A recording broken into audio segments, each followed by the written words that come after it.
Perkenalkan, nama saya Elisa Priscilla, saya dari Fakultas Teknologi Industri Pertanian Universitas Udayana dengan NIM 1810521028. Saya memilih kopi kenangan karena saya sangat suka meminum kopi dan juga saya sering membeli kopi kenangan. Kopi kenangan juga merupakan gerai kopi yang cukup unggul dibanding gerai kopi yang lainnya dengan harga yang cukup terjangkau dan kualitas yang premium. Kopi kenangan juga merupakan satu-satunya atau gerai kopi pertama yang memiliki teknologi mesin pembuat kopi sendiri. Kopi kenangan juga telah memiliki sertifikat halal dan juga saya tertarik karena mereka memiliki alasan yang cukup bagus tentang metode penjualan mereka, yaitu grab and go. Saya juga sangat tertarik dengan strategi pemasaran mereka sehingga mereka cukup pesat dalam perkembangannya. Berikut saya akan menjelaskan tentang manajemen pemasaran dari kopi kenangan. Manajemen pemasaran kopi kenangan. Kopi kenangan merupakan retail non-warbala di Indonesia yang sudah cukup terkenal dari golongan usia, pekerjaan, status, dan juga daerah. Kopi kenangan termasuk kopi premium dengan harga yang cukup terjangkau. Saya tertarik memilih kopi kenangan karena kopi kenangan merupakan salah satu gerai yang telah memiliki sertifikat halal dari MUI Indonesia dan juga mereka telah menggunakan teknologi pembuat mesin kopi. Saya juga tertarik dengan perkataan alasan CEO mereka menggunakan metode grab and go. Selanjutnya, saya akan menjelaskan tentang analisis SCP dari kopi kenangan. Dari structure, kopi kenangan sudah termasuk kopi pemasaran lokal yang memiliki gerai sebanyak hampir 300 gerai di akhir tahun 2020 ini. Kopi kenangan juga telah bekerja sama dengan Sequoia di akhir tahun 2019 lalu. Kopi kenangan juga merupakan gerai kopi yang telah memiliki mesin pembuat kopi sendiri pertama di Indonesia, serta mereka juga telah memiliki sertifikat halal. Menurut pendekatan secara kandak, harga dari kopi kenangan tergolong murah karena mereka mematok harga dari Rp9.000 sampai ke Rp40.000. Promosi dari kopi kenangan biasanya sebagian besar dilakukan oleh konsumen dengan cara memoto minuman mereka dan mempostingnya di Instagram dan juga di Twitter. Promosi yang kedua, biasanya kopi kenangan akan mengadakan promo yang didapat dari GoFood dan juga Gojek makanan lainnya. Strategi penjualannya, mereka menggunakan metode grab and go karena mereka tidak mau konsumen membayar mahal hanya untuk membayar fasilitas, melainkan mereka mau konsumen membayar dengan harga yang terjangkau, tapi mereka tetap dapat merasakan kopi dengan kualitas premium yang terbaik yang mereka berikan. Di mana menurut pendekatan performance, kopi kenangan mampu menjadi gerai yang unggul dalam kategori kopi kekinian yang bersaing dengan kopi yang sama dengan dia, seperti kopi Su, kopi Janji Jiwa, dan kopi yang sama seperti dia.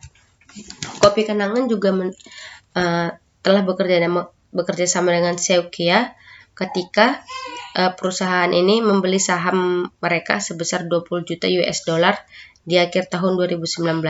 Hal inilah yang membuat mereka unggul dari gerai-gerai kopi lainnya.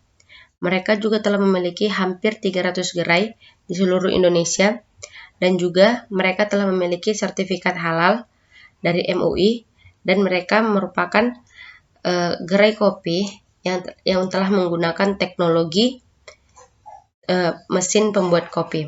Mereka juga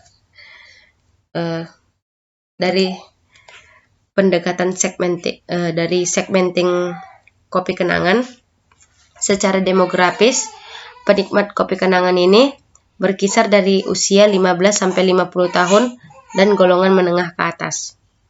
Secara geografis, penikmat dari kopi kenangan adalah di tengah kota dan juga hampir pinggiran kota namun tidak sampai ke desa-desa. Dari psikografis, konsumen cukup memperhatikan kehalalan dari produk ini, dan juga biasanya konsumen dari kopi kenangan ini bukan pecinta kopi, melainkan mereka hanya menikmati kopi sesekali saja. Dan biasanya konsumen terbesar dari kopi kenangan ini bukan konsumen yang langsung membeli di gerai itu, melainkan mereka memesan dari GoFood. Hal ini menurut saya dikarenakan dari GoFood mereka mendapatkan promo-promo yang lebih menarik.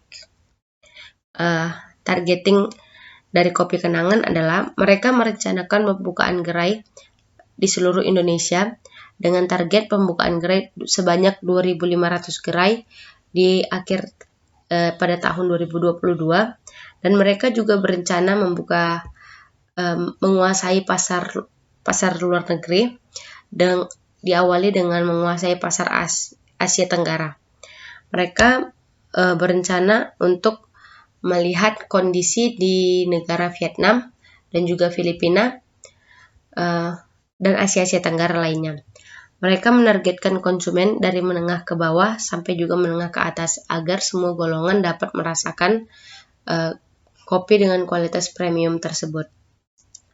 Dan mereka juga berencana memikat pecinta-pecinta kopi yang kurang suka dengan kopi mereka karena kualitas rasa kopi mereka ini sudah tercampur dengan susu ataupun gula dengan topping-topping lainnya, sehingga mereka berencana untuk memperkuat rasa kopi agar pecinta kopi dapat tetap menikmati kopi mereka. Kemudian dari segi positioning, kopi kenangan merupakan kopi kekinian yang cukup unggul dibandingkan gerai-gerai lainnya karena mereka telah menggunakan teknologi dan juga mereka telah memiliki logo halal. Mereka juga bekerja sama dengan Sequoia, sehingga hal ini yang membuat mereka lebih unggul daripada gerai-gerai kopi yang lainnya. Dari pendekatan price, mereka memiliki harga yang cukup murah karena mereka memulai harga dari 9.000 sampai 40.000. Biasanya mereka juga mengadakan promo seperti promo beli 2 gratis 1, sehingga hal ini membuat konsumen lebih tertarik lagi untuk membeli produk mereka. Dari yang kedua, promosi. Mereka promosi menggunakan media sosial dan juga GoFood.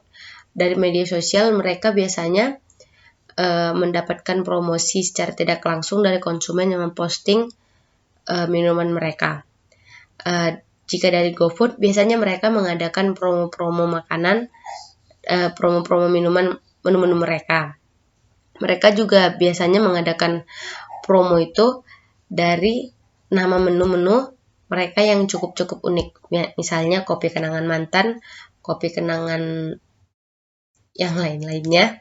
Karena mereka merasa kenangan memiliki arti yang cukup dekat dengan kita. Karena semua orang pasti memiliki kenangan. Mereka bilang seperti itu. Dalam pendekatan place, mereka ini terdapat di beberapa mall, di beberapa perkantoran, dan juga di beberapa tempat-tempat seperti jalan-jalan gitu, dan juga di beberapa toko. Namun mereka tidak memiliki gerai tetap seperti Starbucks ataupun seperti J.Co, karena mereka tetap memiliki pendirian mereka menggunakan metode grab and go agar harga dari kopi ini tetap sama tanpa mereka harus menyediakan sofa yang mahal dan juga wifi yang kuat, sehingga karena dari fasilitas mereka harus membayar lebih untuk mendapatkan untung. Hanya itu presentasi dari saya. Terima kasih.